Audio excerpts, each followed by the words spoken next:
राधा वल्लभ श्री हरिवंश.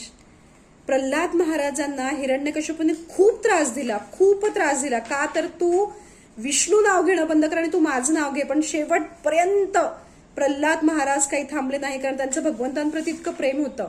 जेव्हा भगवंतांना दिसलं की माझ्या भक्ताला इतकं छळलं जात आहे, तेव्हा भगवंतांना ते सहन झालं नाही आणि भगवंतांनी नरसिंह अवतार घेतला भक्त प्रल्हादाच्या संरक्षणासाठी.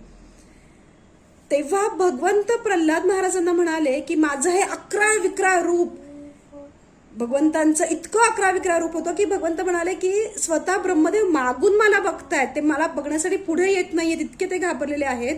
बाकी देवी देवता सुद्धा खांबाच्या आजूबाजूला लपून छपून मला बघतायत, पण तू मला माझ्या समोर येऊन तू माझं दर्शन कसं काय घेतोय.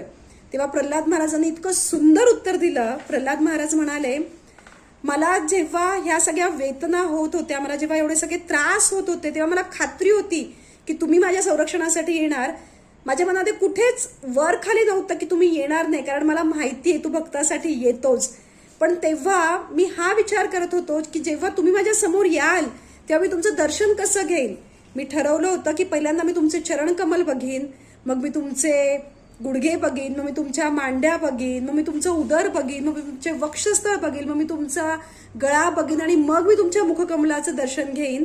पण हे भगवंता, तुझे चरण कमलच इतके सुंदर आहेत की त्याच्यावरून नजर माझी हटतच नाहीये आणि त्याच्यावरून वर माझी नजर येतच नाहीये. भगवंत हे उत्तर ऐकून स्वतः भगवंतांच्या अश्रुधारा इतक्या व्हायला लागल्या आणि इतके प्रल्हाद महाराज भगवंतांच्या चरण कमलांप्रती समर्पित होते, इतकं ते भगवंतांच्या चरणांचे दास होते, म्हणून भगवंतांना नरसिंह अवतार घेऊन त्यांच्या संरक्षणासाठी यावं लागलं. प्रल्हाद महाराजांकडून जर काही शिकण्यासारखं असेल ना, तर त्यांचं भगवंतांप्रतीचं समर्पण आणि भगवंतांप्रती त्यांची असणारी श्रद्धा. हरे कृष्णा.